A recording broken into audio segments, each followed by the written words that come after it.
এক জায়গা থেকে আরেক জায়গায় এসে কাজ করা একটু অসুবিধা বৈকি। বাজার থেকে সব কিছু কিছু সবজি কিনে আনলাম।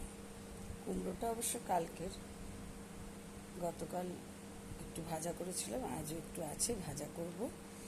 আর মেয়ে করলা ভাজা খাবে, অনেকদিন খাইনি। এখন মা এসেছে তো একটু ঘরোয়া খাবার করব। সবসময় তো পারে না, সুযোগ হয় না। চাকরি বাকরি করা ছেলে মেয়ে